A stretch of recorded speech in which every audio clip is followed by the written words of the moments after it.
Hi friends. So இன்றைக்கி நம்ம என்ன பார்க்க போகிறோம் பார்த்தீங்கன்னா, வாட்ஸ்அப்பில் டெலிட்டட் மெசேஜை எப்படி பார்க்குறதுங்கிறத பார்க்கலாம். ஸோ இதுக்கு எந்த ஒரு தேர்ட் பார்ட்டி ஆப்பும் இன்ஸ்டால் பண்ண தேவையில்லை. உங்கள் ஃபோனோட செட்டிங்ஸ்லேயே ஒரு ஆப்ஷன் எனேபிள் பண்ணாலே போதும். ஸோ இது உங்கள் செட்டிங்ஸை ஓப்பன் பண்ணிக்கோங்க. அதில் நோட்டிஃபிகேஷன்ஸ் ஒரு ஆப்ஷன் இருக்கும், அதை கிளிக் பண்ணிவிட்டு அதுக்குள்ளே அட்வான்ஸ் செட்டிங்ஸ்னு ஒரு ஆப்ஷன் இருக்கு பாருங்கள், அதை கிளிக் பண்ணுங்கள். ஸோ அதுக்குள்ளே போனீங்கன்னா நோட்டிஃபிகேஷன் ஹிஸ்ட்ரின்னு ஒரு ஆப்ஷன் இருக்கும். ஸோ அதை கிளிக் பண்ணுங்கள்.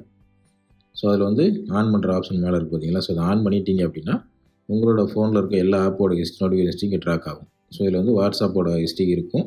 ஸோ அவங்க வாட்ஸ்அப்பில் அனுப்பின மெசேஜ் டெலிட் பண்ணாலும் இங்கே நீங்கள் பார்த்துக்க முடியும். ஸோ 24 மணி நேரம் இந்த ஹிஸ்ட்ரி மெயின்டைன் ஆகும், நீங்கள் பார்த்துக்கலாம். ஸோ இது ஆண்ட்ராய்டு OS 11க்கு மேலே தான் இது ஒர்க் ஆகும். ஸோ உங்கள் ஃபோனில் என்ன இருக்குதுன்னு பார்த்துக்கோங்க. ஸோ இந்த நோட்டிஃபிகேஷன் ஹிஸ்ட்ரி செட்டிங்ஸில் போய் இந்த மாதிரி குயிக்காக சர்ச் பண்ணியும் நீங்கள் அக்சஸ் பண்ண முடியும்.